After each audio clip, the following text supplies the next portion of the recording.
Good morning बच्चों। आओ class 10th की वर्कशीट नंबर 78 देख लेते हैं बच्चों, जो कि 27 जनवरी 2021 के लिए है। और हमारा चैप्टर अभी रिवीजन चैप्टर चल रहा है। कौन सा? चैप्टर 2, अम्ल, क्षार और लवण। और आज जो हम करेंगे वो करेंगे पाठ्यांश आधारित प्रश्न, यानी कि हमारे पैसेज दिया हुआ होगा और जो कि हमारे चैप्टर से रिलेटेड है ये पैसेज। और इस पैसेज को हम पढ़ेंगे, हमारा पूरा पैसेज दिया हुआ है, इस पैसेज को पढ़ेंगे और हम क्वेश्चंस को करेंगे।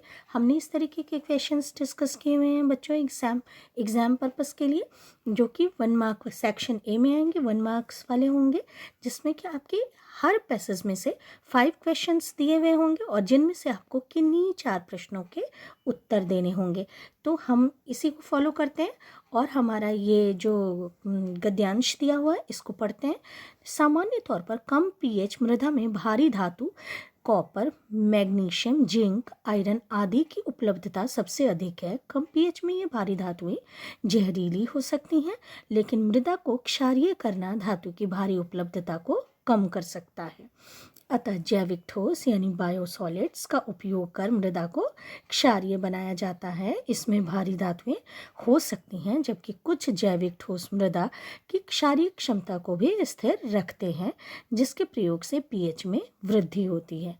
तो ये हमारा क्या दिया हुआ है? ये हमारा पैसेज दिया हुआ है।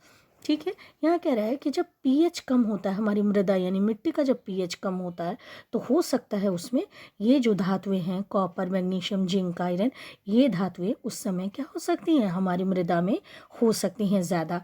और इस कारण कम पीएच के कारण हमारी और भारी धातुओं और में ये भारी धातुएं क्या हो सकती हैं? जहरीली होती हैं। अब जब कम पीएच हो जाएगा मृदा का, तो ये जो धातुएं उपस्थित हैं उस मृदा में, वो क्या हो जाती हैं? जहरीली हो जाती हैं। अब इसलिए हमें क्या क्या करना है? हमें हमारे मृदा को क्या करना है? थोड़ा सा क्षारीय कर देना है।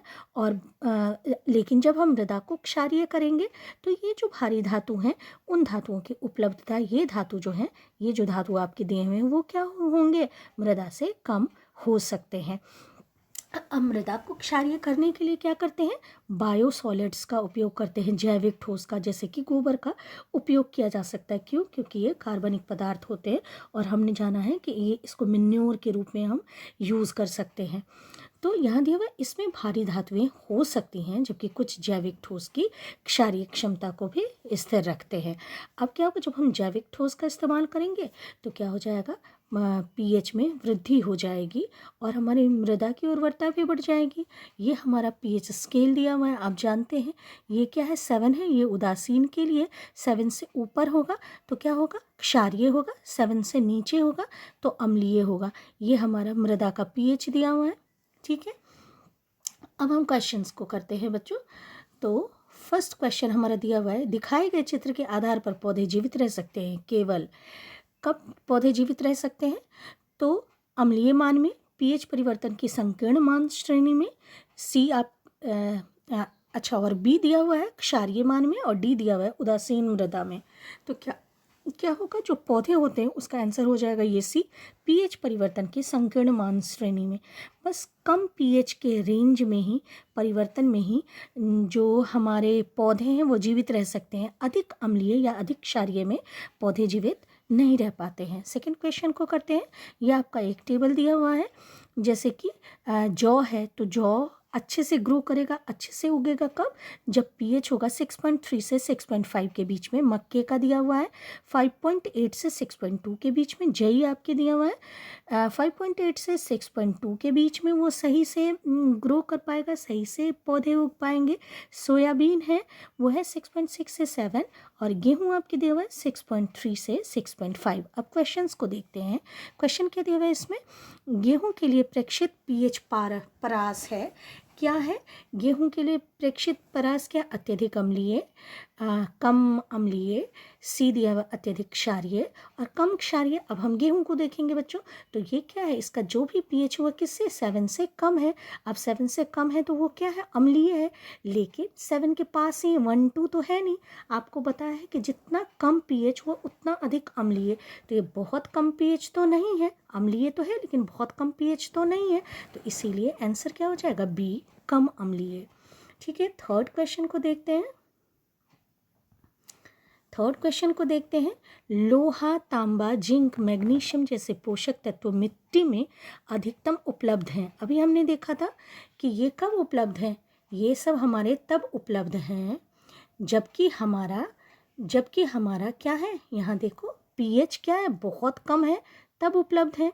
ये जो धातु हैं हमारे तभी उपलब्ध हैं। तो अभी हम यहाँ क्या लिखेंगे, हम लिखेंगे कम पीएच में। क्या लिखेंगे, इसका आंसर बी हो जाएगा। थर्ड का आंसर बी हो जाएगा, कम पीएच में। फोर्थ क्वेश्चन को हम देखते हैं, क्या हो जाएगा, कम पीएच में। फोर्थ क्वेश्चन है जैविक ठोस यानी कि बायोसॉलिड्स क्या है। तो देखो फर्स्ट दिया हुआ है पोषक तत्व युक्त कार्बनिक पदार्थ है। सेकंड दिया हुआ है उर्वरक के रूप में पुनर्नवीकरण किया जाता है और मृदा संशोधन द्वारा पौधे की वृद्धि को प्रोत्साहित किया जाता है। थर्ड दिया हुआ है भूजल प्रदूषण में नाइट्रोजन और फास्फोरस की संभावना को भी बढ़ाते हैं। तो यहाँ 3 आपके स्टेटमेंट दिए हुए हैं जिसमें से कह रहा है कि जैविक ठोस के बारे में क्या सत्य है। केवल एक।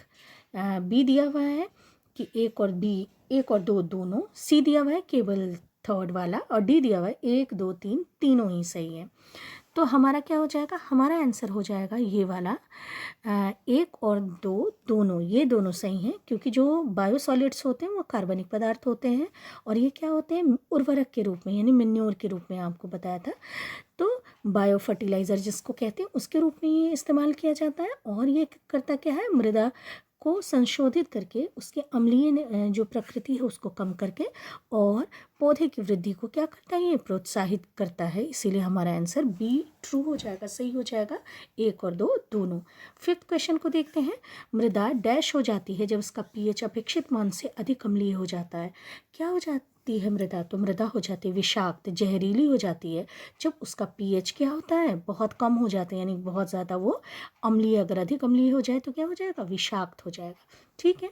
उसके बाद बच्चों ये देखो आपका पीएच स्केल दिया हुआ है जिसमें कि बहुत कम, आप जानते देखो ये 7 है, उदासीन है, ग्रीन कलर का होगा। जैसे जैसे हम इधर अम्लीय पीएच की तरफ जाएंगे कलर देखो yellow, orange, dark orange, red ऐसा हो जाएगा। और जब हम इधर की तरफ जाएंगे क्षारीय है तो देखो लाइट ग्रीन, फिर लाइट ब्लू, डार्क ब्लू, इस तरीके से होते होते पर्पल पे पहुंच जाएगा, डार्क पर्पल पे।